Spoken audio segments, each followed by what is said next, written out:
दोस्तों को और एक बार फिर आपका साथी आपका दोस्त आपका टीचर इमरान अवान आपकी खिदमत में हाज़िर है। और आज भी हम पेयर ऑफ वर्ड्स करेंगे और ये इस सीरीज़ की तीसरी वीडियो है और आज भी हम 10 पेयर ऑफ वर्ड्स करेंगे। तो आइए स्टार्ट करते हैं। देखते हैं अपना पहला वर्ड्स कौन सा है और हमारा पहला वर्ड है एंशिएंट एंड ओल्ड।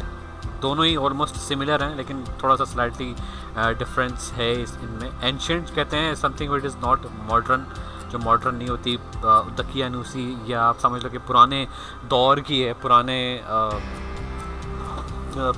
पीरियड की है, उसको हम कहते हैं ancient. Imran likes ancient places. जैसे एंशिएंट प्लेसेस होते हैं, जैसे मकबरा हो गया किसी का, तो वो एंशिएंट प्लेस कहलाएगा।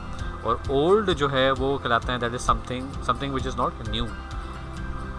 Old books are the best, are the most precious, this is not a previous, गलती हो गई है, प्रीशियस असेट। तो old books are the most precious asset. अच्छा जी, ये हो गई ही। अब देखते हैं कि दूसरा वर्ड क्या है।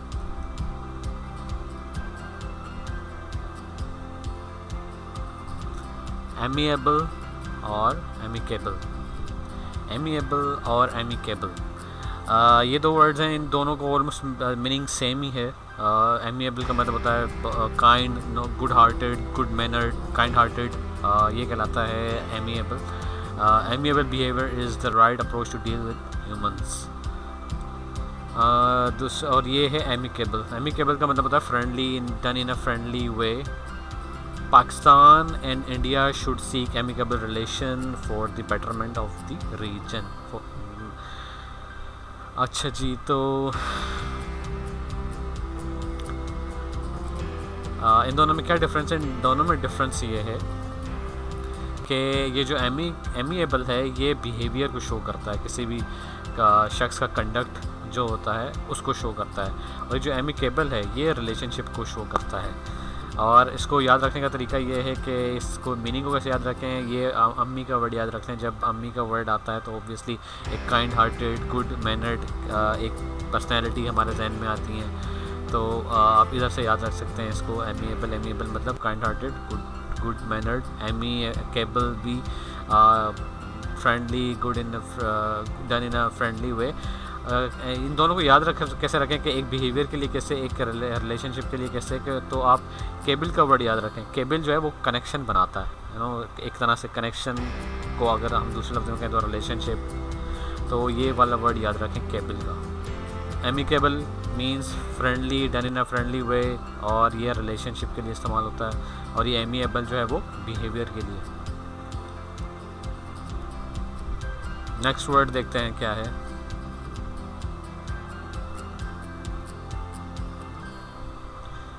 अल्यूजन और इल्यूजन। अल्यूजन जो है वो मेंशन करता है, या इसका वहाँ यूज़ होता है जहाँ पे आप कोई चीज़ आप इनडायरेक्ट मीनिंग में यूज़ कर रहे हैं या आप इनडायरेक्ट रेफरेंस दे रहे हो किसी चीज़ का, तब इल्यूजन का वर्ड यूज़ करते हैं। His diplomatic speech was full of illusion. तो आप इनडायरेक्ट रेफरेंस कुछ दे रहे होते हैं, उसको कहते हैं इल्यूजन। और इल्यूजन जो है वो एन आइडिया और believe that is not true, जो इस चीज़ ऐसे लगे जो कि दिखने में कुछ और हो और हकीकत में कुछ और हो, उसको कहते हैं illusion. United Nation as a peace keeper organisation is not but an illusion.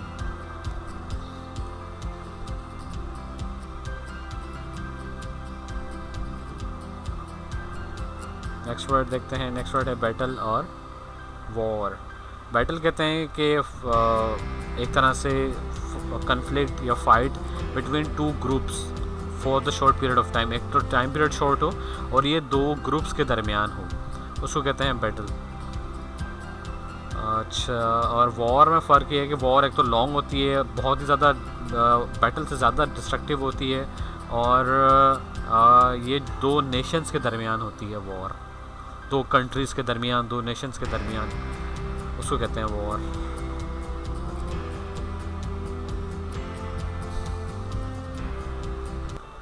Next word देखते हैं। नेक्स्ट वर्ड है बीच और बीच। ये जो बीच है ये शोर को कहते हैं, साहिल समंदर को, और ये वो जो बीच है उसका मतलब होता है कोई भी ट्री को कहते हैं। ये एक तरह का ट्री होता है, उससे वो उसका नाम होता है बीच। ये जो ट्री होता है इतना घना सा, इसको कहते हैं बीच। और ये जो है ये शोर को कहते हैं, साहिल समंदर जो होता है।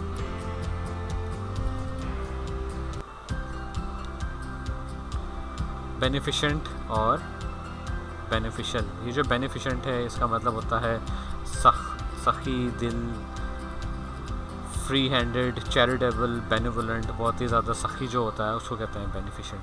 ही वॉज अ बेनिफिशेंट पर्सन। और बेनिफिशियल कहते हैं एडवांटेजेस, फ़ायदेमंद जो चीज़ होती है। CPEC project will be beneficial for the country.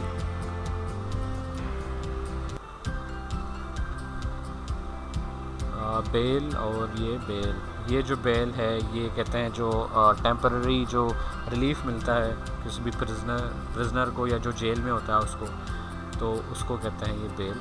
और temporary relief from the custody और द जेल। द जज सेट बेल एट ₹10,000 रुपीज़ में उसने बेल दी है जज ने। बेल, इसको याद रखने के लिए आप इन 3 वर्ड्स को याद रखें। जेल की भी यही स्पेलिंग है, बेल की भी यही एंड में यही आता है, तो इससे आप याद रख सकते हैं कि ये बेल की क्या मीनिंग है। और ये जो बेल है BALE, ये कहते हैं कोई भी ऐसा bundle, tie something that is very large in quantity. The fire destroyed 500 bales of hay. Bales of hay क्या किसको कहते हैं? ये जो ये कहलाता है bales of hay। ये जो बंडल है बेल hay का, इसको कहते हैं bales of hay। ये PUBG हम जब खेलते हैं तो PUBG में ये इस तरह की चीज़ें आती हैं, तो इसको कहते हैं बेल ऑफ hay। ये बेल कहलाती है। इसको जो जिस तरीके से बंडल बनाया हुआ है ये कहलाता है बेल। अच्छा, नेक्स्ट वर्ड देखते हैं। नेक्स्ट वर्ड क्या है? नेक्स्ट वर्ड है बर्थ और बर्थ। ये बर्थ जो है ये रेलगाड़ी एक स्लीपिंग प्लेस होता है रेलगाड़ी में, उसको कहते हैं बर्थ। और ये जो बर्थ है ये तो आपको पता ही है कि इमरजेंस फ्रॉम ह्यूमन बॉडी उसको कहते हैं।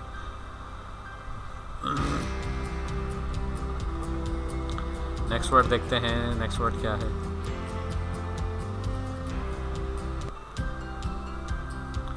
beside or besides. Beside means by the side of. He was sitting beside me in the class. मेरे बराबर में बैठा हुआ था वो। He was sitting beside me in the class. और besides जो है इसको कहते हैं in addition to और other than. I have no other family besides my parents. In addition to या other than की मीनिंग में इस्तेमाल होता है जब इसमें s लग जाता है। तो जब s नहीं लगता तो इसका मतलब होता है by the side of, और जब इसमें s लग जाता है एंड में तो इसका मतलब होता है in addition to और other than. I am capable of doing the work and a lot more besides. मैं उसके अलावा भी बहुत कुछ कर सकता हूँ। in addition to that की मीनिंग में आया है। और अदर देन की मीनिंग में ये आता है बिसाइड्स।